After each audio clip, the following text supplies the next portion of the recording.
and vice versa.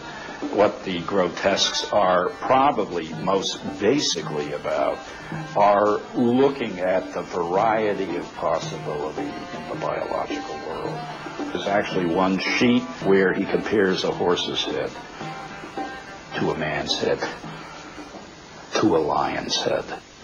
If the painter wishes to see beauties that would enrapture him, he is the master of their production. And if he wishes to see monstrous things which might terrify, or which would be buffoonish and laughable or truly pitiable.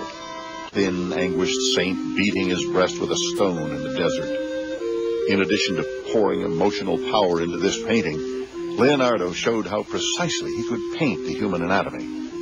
And he gave the painting a realistic visual perspective, something he chided his fellow painters for ignoring. Leonardo may have been way ahead of his fellow painters, but he was becoming less popular with the more influential patrons of Florence. The fact was that Botticelli was one of several painters who were virtually eclipsing Da Vinci. Leonardo was nearly 30 in 1481 when Lorenzo de' Medici got a request from the Vatican to send Florence's best painters to Rome to decorate the new Sistine Chapel. Botticelli was chosen, along with almost all of the other leading Florentine artists, but Leonardo was left out. This was undoubtedly a crushing humiliation. Leonardo was clearly a master, but he was considered unreliable. His interest could not be confined to the canvas, and more often than not, he failed to finish his assignments.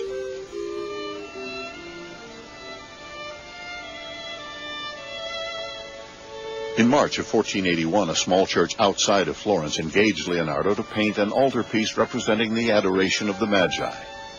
He must have been badly in need of work to sign a contract so unfavorable to him. He had to pay for his own supplies, and if he failed to finish in 30 months, he would forfeit the painting and his pay. Given this ambitious composition, Leonardo must have known he could never finish in time, and he didn't. But he broke new ground with the work, and even his rivals, including Ghirlandaio, Botticelli, and Raphael, stood before this painting in wonder. It's such a revolutionary art. You can see all the new art that Leonardo is inventing.